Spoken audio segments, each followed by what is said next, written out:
line of best fits. Now, 65 has got some interesting. So the fact for 65 is the average age of retirement in most countries, with people living. But, and this is sort of was just like, this is usually a chance for me to have a bit of a debate with students. Is usually with people living longer, how might this affect Australia? So 65 is the average age of retirement. That means that when you get to 65, you retire, you don't work anymore.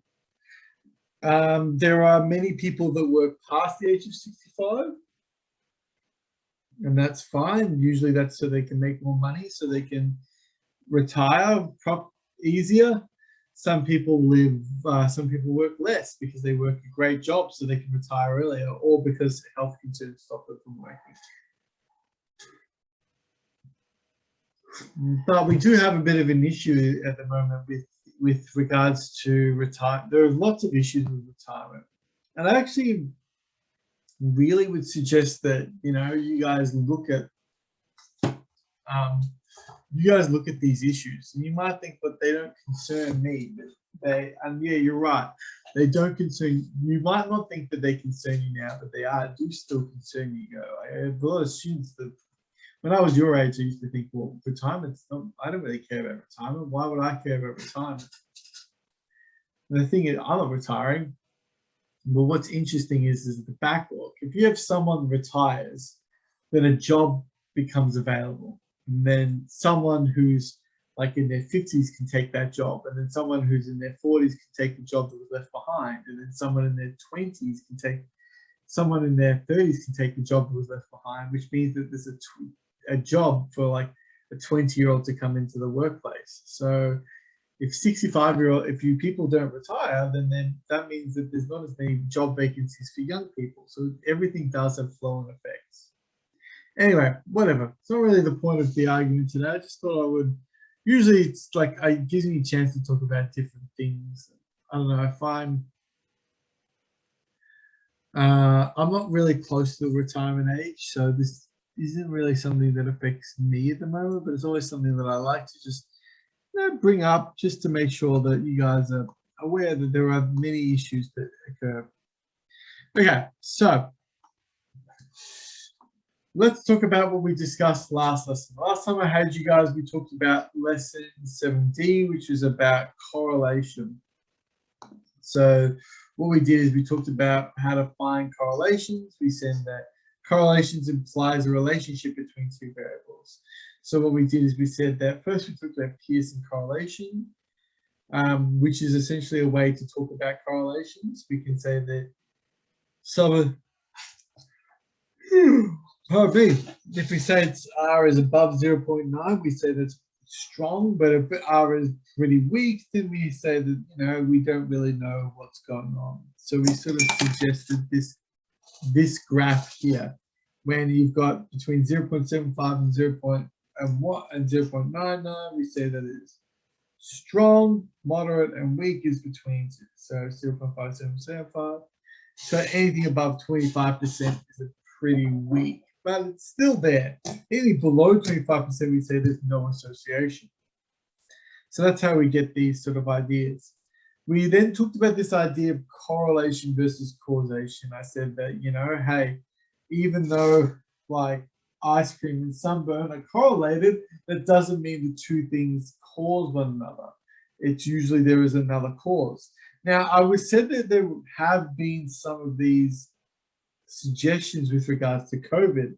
I was trying to find one. The best one I could find was vitamin D.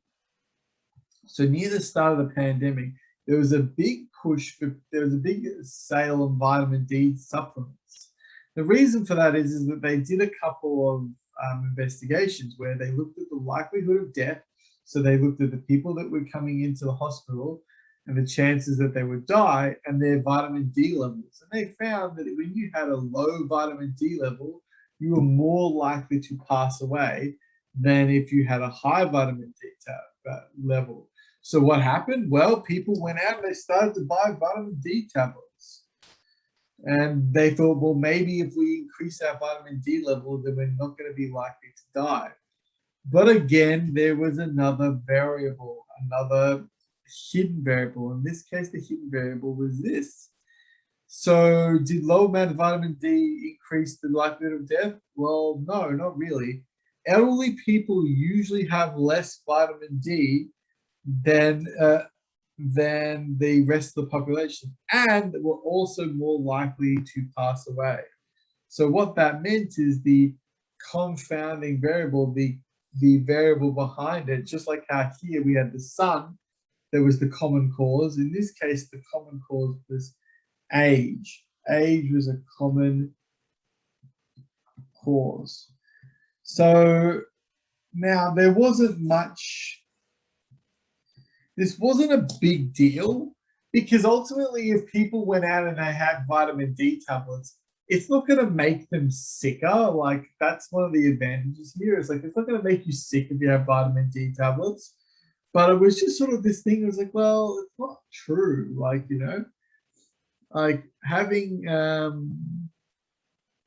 more vitamin D didn't actually sort of doesn't really protect you from COVID. And there are lots of other examples that I could drag up with different drugs and stuff like that, and drug trials that didn't work and they were biased.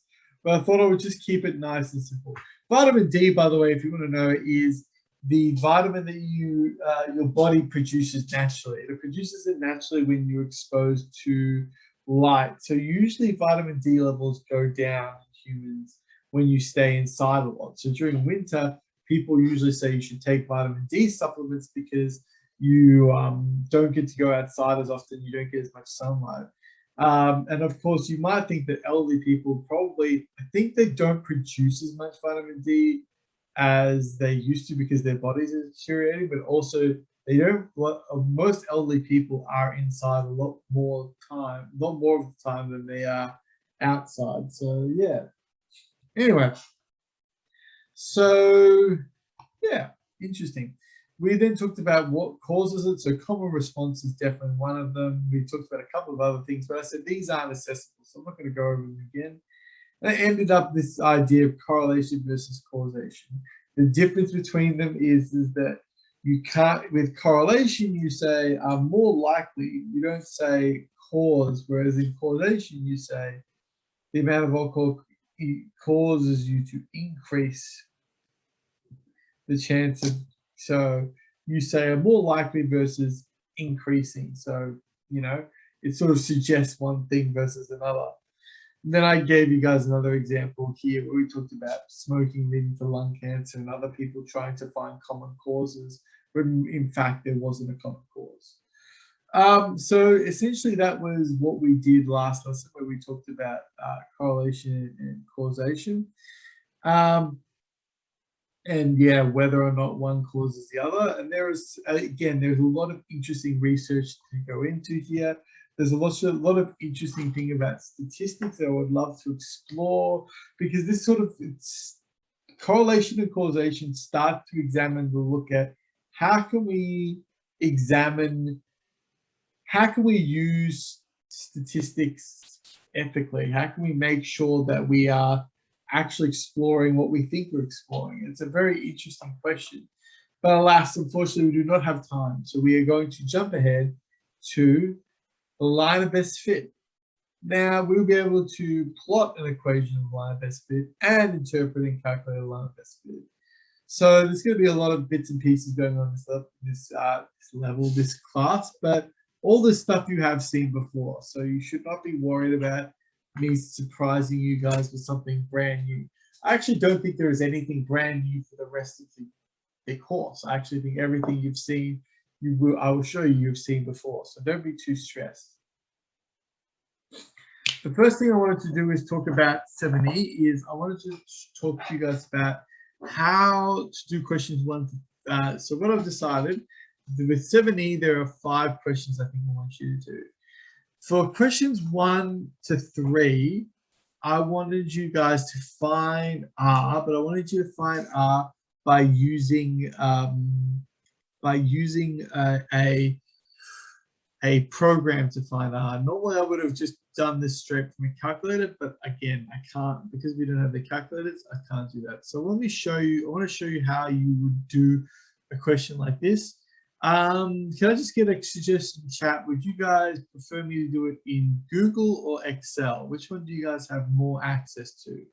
So let me know now while I quickly try and open up the lesson, Google or Excel.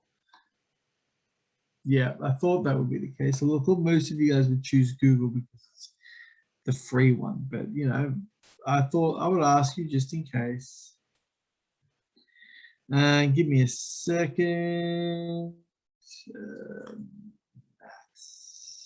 Faculty, come back here. Where are you? What the?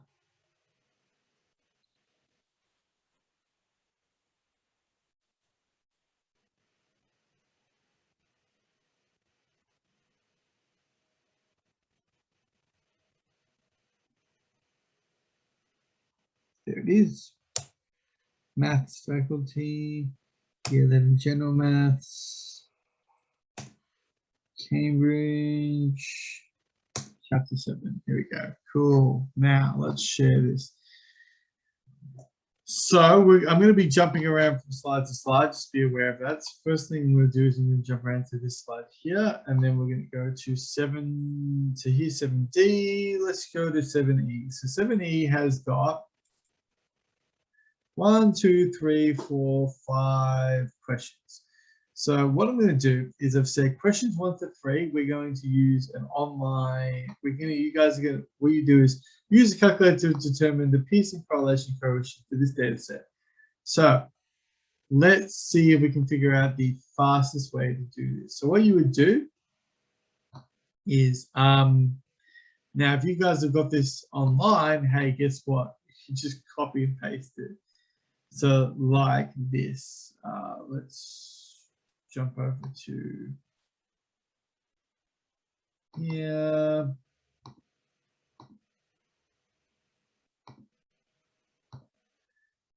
Now, so if you're lucky and you've got the digital copy of the textbook, you can Control-C, Control-V, job done.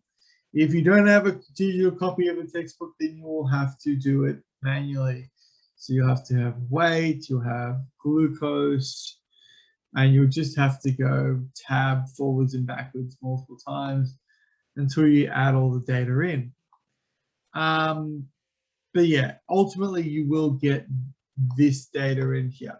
Now, when you've got this data in here, it doesn't matter if you've got it like this or if you've got it like vertically, you should still be able to do it in both ways.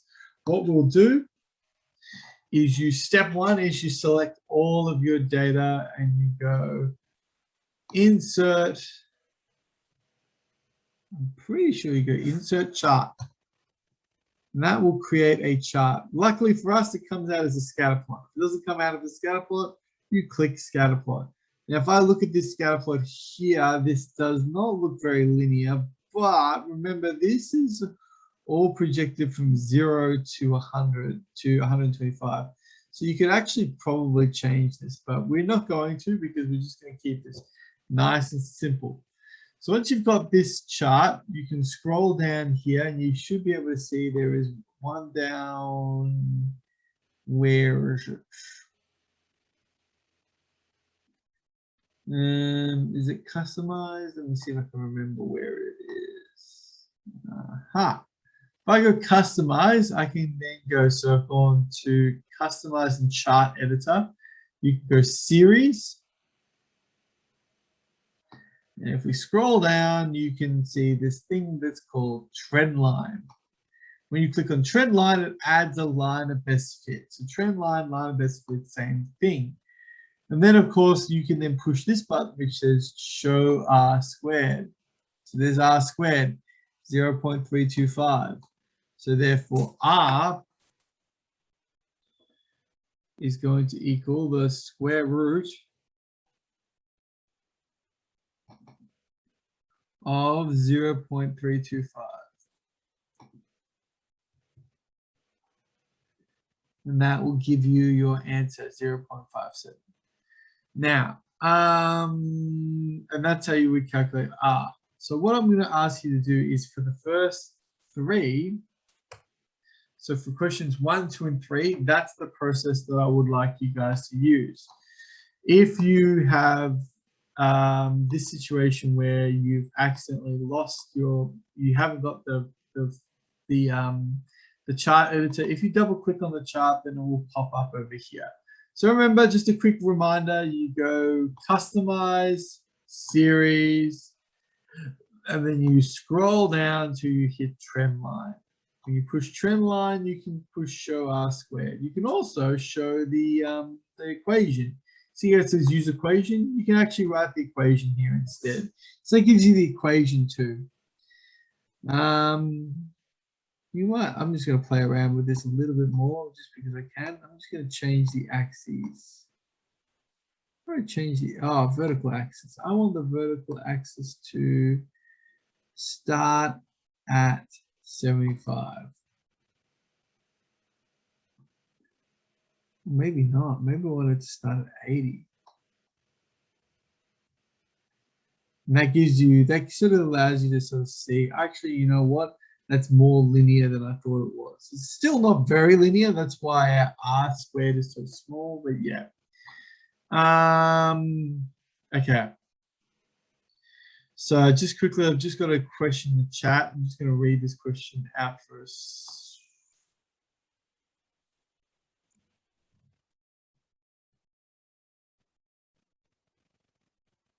What I mean is I don't understand its purpose and significance. Okay, so why are we calculating R squared? Why are we calculating R? So the reason we're calculating R, remember, so let's just, I'm just going to interpret this question I just got as why are we doing this? So if we go to the square root of 0.325, I'm just going to do this really quickly, equals 0.57. So R equals 0.57. Why are we doing this? Well, because when we have R equals 0.57, that gives us a measure for the Pearson correlation coefficient. Now, if we remember, why is that important? Well, if we go back to here, if we know that the Pearson correlation coefficient is 0.57, we can go back to here and say, oh, well, then that means that it is a moderate linear association. We know that that association is actually not super strong, but it shows a relatively strong link. And the reason why that might be useful is because we want to do it. Now, again, if you don't, because the reason we want to know that is so that we can sort of talk about the correlation. Is it a good correlation? Is it a strong correlation, a weak correlation? Is there no correlation?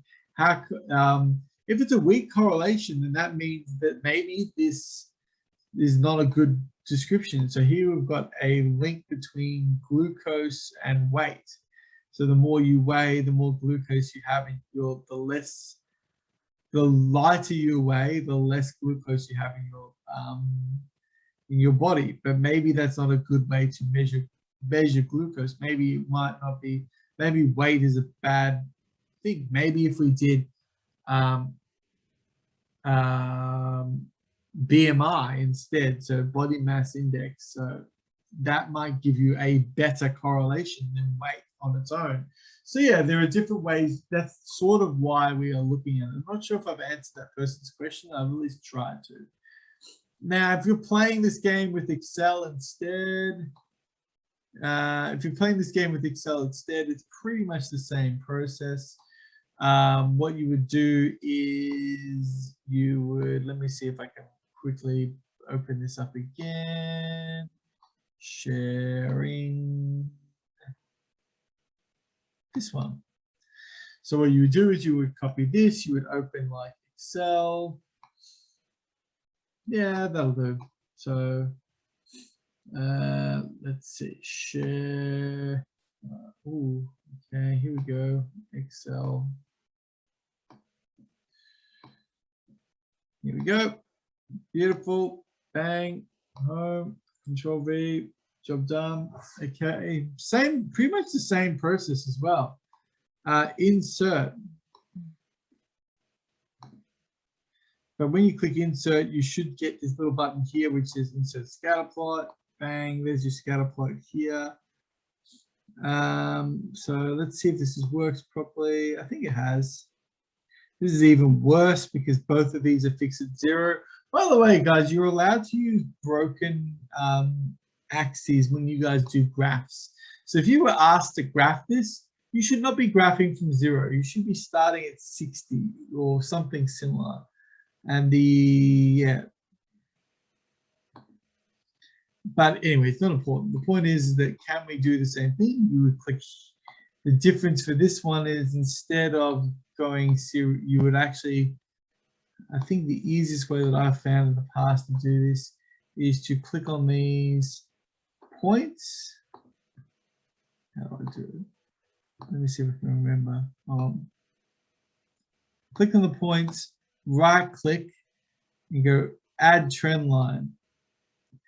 Now, then you'll get this option here, which is trend line options. We want it to be linear, and we want to have the R squared on the chart. Now, if you can see here, the R squared is very small, but it's pretty much the same number, and you would use that to confer over. Again, remember, if you can't copy and paste it, you can just write these down. So that's how you would do that for questions 1 to 3. Now, I specifically say questions 1 to 3 because I want you guys to do something different for questions 4 and 5. For question 4 and 5, it sort of says is you've got in this survey then of 9 problem gamblers, this was asked the amount of time in dollars they've spent gambling and the number of hours they've spent gambling in the past week. That is collected. So some people spend a lot of time and spend a lot of money. Some people spent very little time, very little money. But in general, the longer you spent there, the more money you spend. So the idea of this is not actually, for question 4 or 5, is not actually to calculate the value of the Pearson correlation coefficient. The point is for you guys to draw these points, construct a scatter plot, determine the value of the correlation coefficient. And when we say determine it, I want you guys to guess. Now, you can be completely wrong with this, but I want you to guess your correlation coefficient. And then to describe the association between the amount of hours. So I want you to talk about the strength, direction, form. And we did that already when you did 7C. So you should be able to do that here. So you want to say, is it a strong or a weak or a moderate, positive? In this case, it'd be positive, more hours equals more money, positive, probably linear association. So that's questions 4 and 5 is about constructing scatter plots and then just guessing what you can find out for the Pearson correlation coefficient. You do not have to be accurate, but I want you guys to get familiar with guessing it. Now, we are not doing, so we are, no, we're not. I don't think we're doing, we are definitely not teaching you guys how to do this from memory. What else? Now, let me just give me a, I'm going to do this for a second. Just give me a second while I quickly check something. I'm trying to remember. I know that I've got some other things I wanted to show you guys in the PowerPoint. But before I do that, I wanted to just quickly double check one thing, which is this, because I'm pretty sure we're not doing 7F. We are doing 7F. Okay, that's interesting. No residual will not be covered. Using Excel to determine the regression line. Okay. But before we do 7F, we're actually going to do 6G part 3. Oh, okay, cool. Okay, so yes, it's going to be a bit of a random jump, but that's okay. Where are we? Where's my class gone? I've lost my class. Here you are. Okay, so what we're going to do now is we're going to share back, go back to here. And we're going to keep going forwards through the rest of this lesson, just because there's some extra little things here that I want to cover. The next little thing that I want to cover was, what is the line of best fit? So by the way, so these are the rules for 7E. So as I said, 1 to 3, use Google or Excel. Here are the steps. Edit graph, customize, go to the Customize tab, Series drop down, trend line, show R squared. So it's pretty much the same process on both of those. So, yeah, next part. And by the way, there's no pencil here. You don't have to copy down these, but if you want, if you open this up, if you're a bit confused about how to do those graphs for questions 1 to 3, you can just pop open this and see maybe the instructions. Oh, last but not least, sorry, I keep saying last but not least, but then lying. Finally, one of the common questions I'll be asked is, so how do I write this down in my book? What I would do is I would have something like this. I would say 7E, question 1. I would say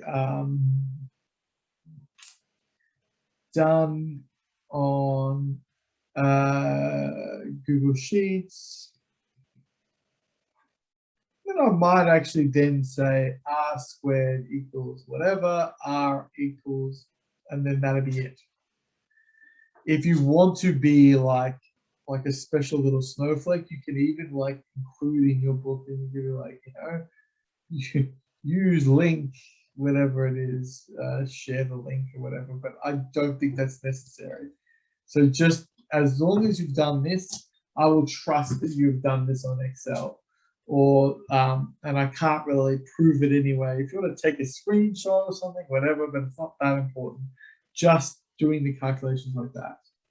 Now, we've been talking about lines of best fit. So what would be good is to now talk about, well, what does this mean? What is a line of best fit? What is a trend line?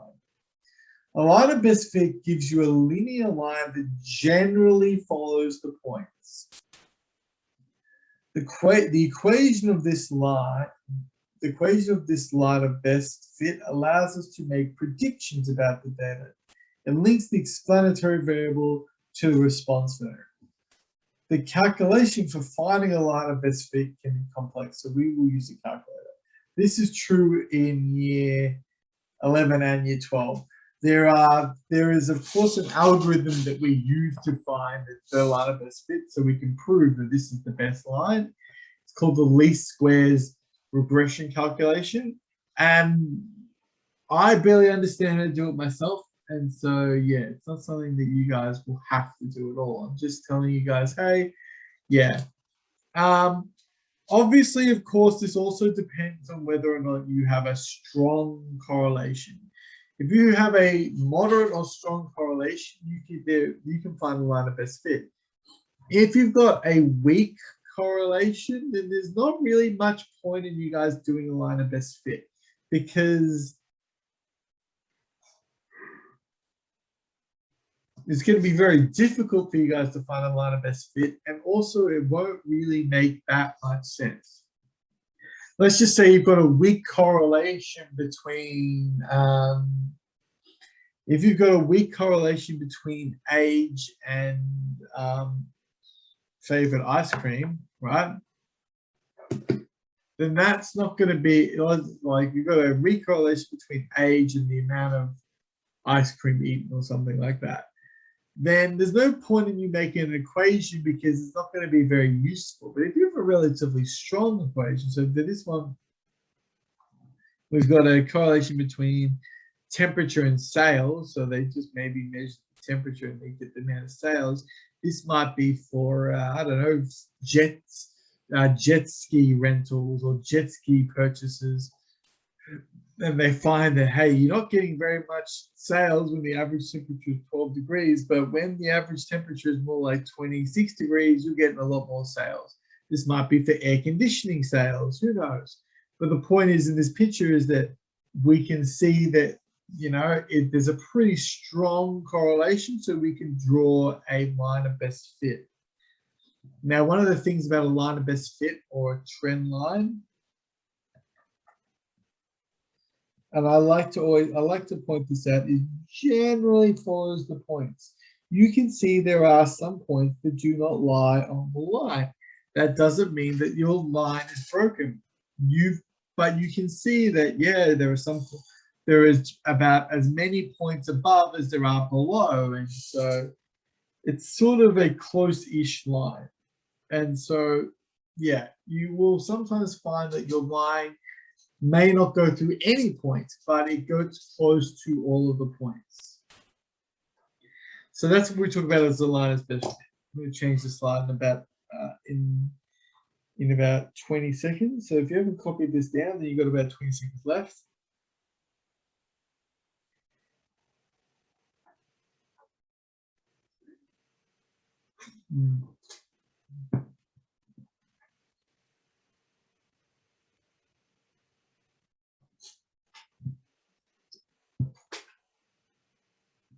So next up, we're going to talk about one of the words here that I haven't really drawn attention to, which is the word predictions.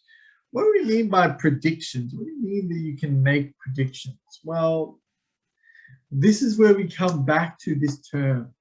Now, I believe I showed you this term at some point, but I did show you this term at some point, but we're talking about it again.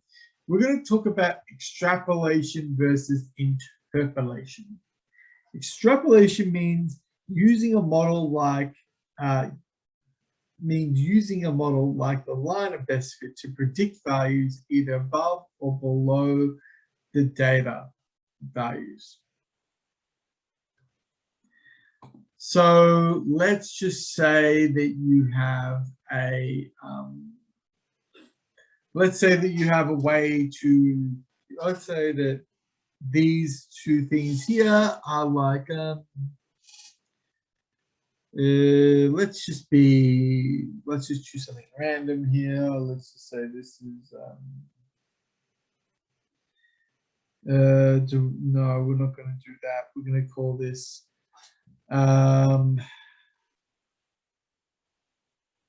we'll go with finger length. Well, actually 20 centimeters. It's going to be maybe the hand length. Maybe this is like hand length to, I don't know, foot width. I don't know. I'm sorry, guys. I know this is a bit random, but I'm just trying to think of. But yeah, you can see that like 20 centimeters is a foot length of 40 centimeters or something like that. I don't know.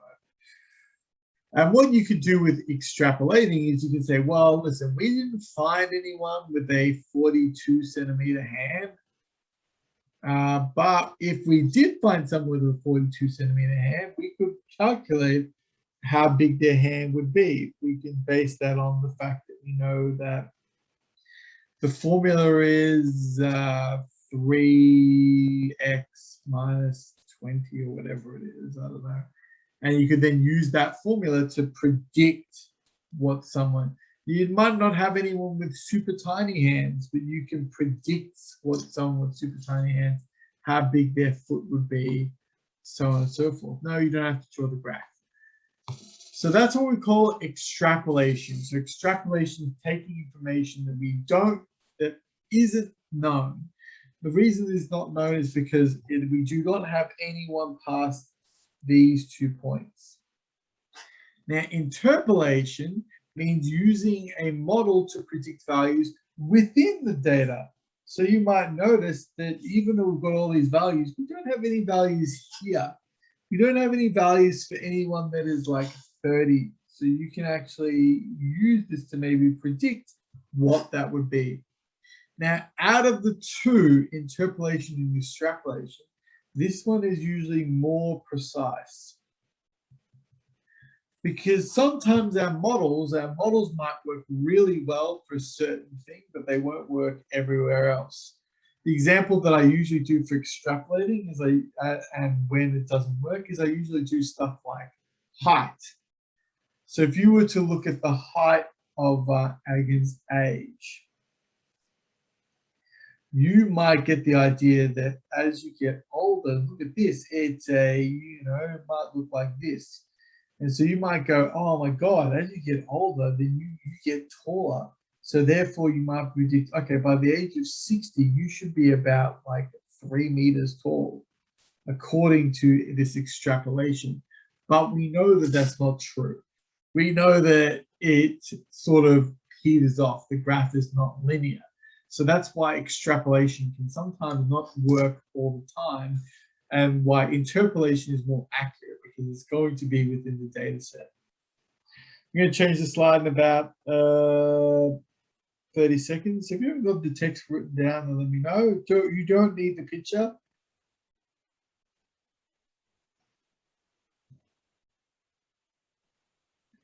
Again, if you guys need some more time though, then let me know, but otherwise I'm going to keep going. My hand is 16 long. My hand is about, oh, it's about 15 there. So my hand's about 18 long. Yeah, so, okay, next up. So I think the next slide has got an example. Okay, oh, okay, cool. Yep, okay. So this here, now there's no pencil here. I'm just going to do this sort of with you guys to show you guys some interesting information here. So what we've got here is what is the size? So this is about pregnancy. So we've got we've got number of weeks pregnant, so time in weeks that this person's been pregnant, and then or maybe it's one person, maybe it's a series of different people, who knows? And then what we've got here is we've got the circumference in centimeters. So we've got how much their circumference is, and we've actually got a formula for that line of best fit. This is the formula for the line of best fit. It's given as this. Now, you can see what is the size of the belly at t equals 0. Now, at t equals 0, the size of the belly, you can either, you can just substitute this into this formula here. Let t equal 0, so that means that you've got y equals 0.93 times 0 plus 82.3 or 82.7, which means that y equals 82.7. You literally just substitute this value into the equation. Now you could probably figure that out by looking at this, where this line crosses it. But yeah, we're just using the equation. Now, why do we use that where the line and not where 80 is? Because remember, we're trying to find out the general value here. We're not trying to find out the exact value. What is the average growth rate and what is the value of the slope? So this is the same sort of thing. We can see that the growth rate is going to be again, we're looking for a rate.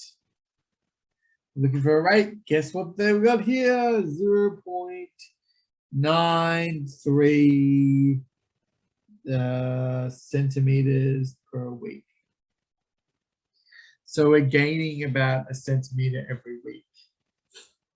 Okay, cool, perfect, excellent. Use this, okay, cool. Use this, write down the equation in terms of C and T. So C would be circumference. So you just got to rewrite this equation here. C equals 0.93 T plus 82.7. Whatever, I'm just rounding, 82.8. Whoopsies. But yeah, I'm just rounding this off, but it doesn't matter too much.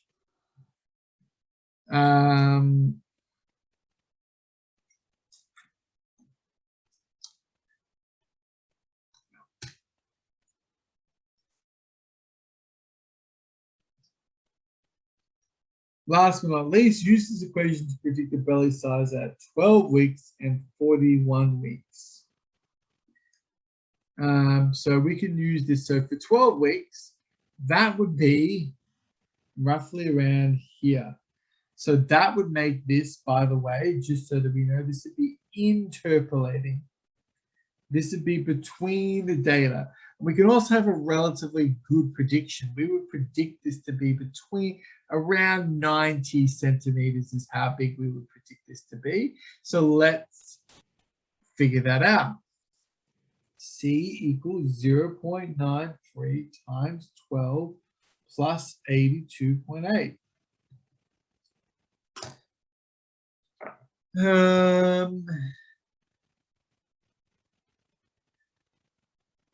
0.93 times 12 plus 82.8. 93 points. We're going to call that 94. 94 centimeters. Beautiful, which is, yeah, pretty much where I would put it. What about 41 weeks? Well, 41 weeks is below the scope of this measurement. So that would mean this would be extrapolated.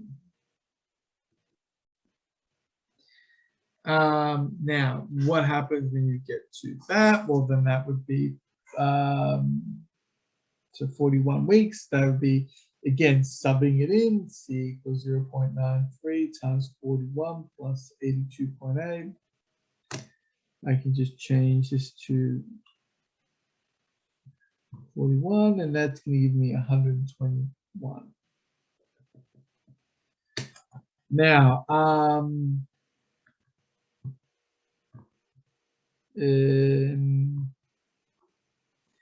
does that make sense? Can you, the answer is probably not, because I don't think, like,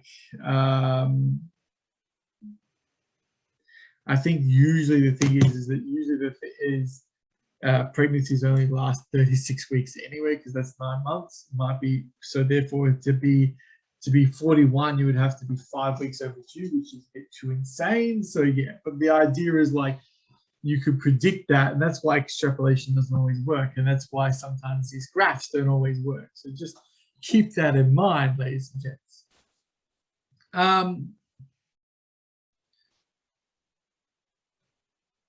Sheet separately. Okay, I'm going to ignore that then.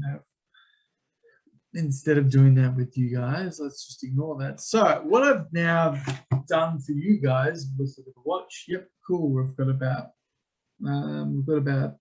40 minutes left. Sweet. What I've done now with you guys is we've gone through 7E, and we've also actually, believe it or not, done the main parts of 6G part 3. We've also done the main parts of 7G. So let's have a look at some of those exercises, just so that we know what we're doing here, what I want you guys to work on. 6G part 3. This is determine the equation of the line of best fit from its graph. So here we've got a line of best fit. You can see, so we've got a straight line has been fitted by I to a plot.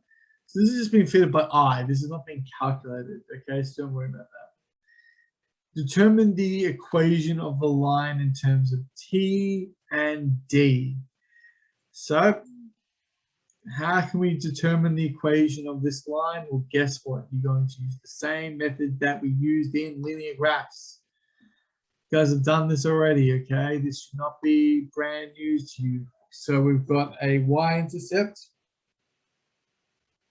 I'm going to guess my y-intercept is, I don't know, let's call that, so that's 25 here, and that would be halfway between, it's not halfway between 25 and 50, it's a little bit closer to the 50 end. I would say halfway between 25 and 50 would be about 37. So I would say that's about maybe 40, 42, up to you guys. I'm going to call that 40 just to keep life easy. Then we go find out what the gradient is. The best way to look for the gradient is to find 2 points where it crosses. There's one. 2 points where it crosses the graph. We'll call that one there. We'd say that's a 1, 2, 3, 4, 5. That's a run of. It's a run of. Again, you got to be careful with the units here. 250 500, 750, 1000, 1250 over a rise of, okay, 25, 50, 75, 100. Okay, beautiful. So, and then you can combine that together. And this is like, oh my God, I remember this. We've already done this before. So we've already done how to calculate these. Yes, these are a bit difficult to do. Why are they difficult to do? Because we've got to deal with weird units.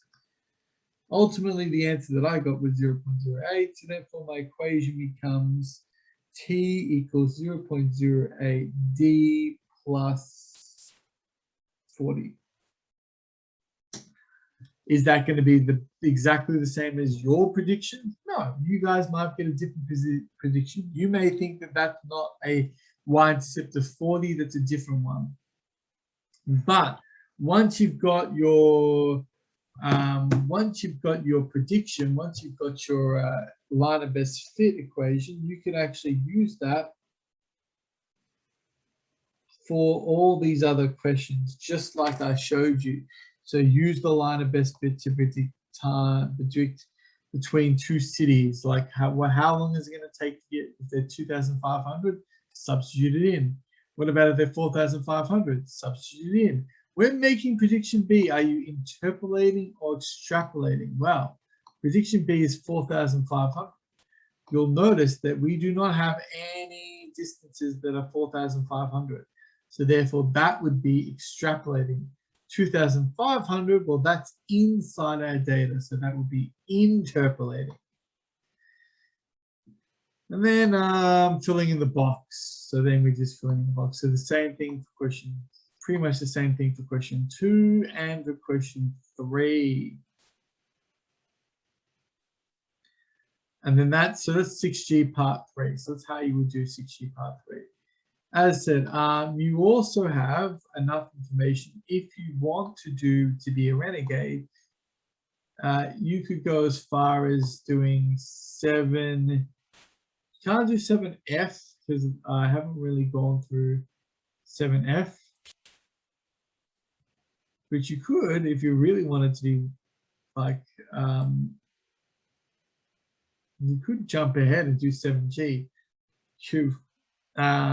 which just talks about, which 7G talks about, if you have a look at it, interpolation versus extrapolation. So that's pretty much what we talked about today.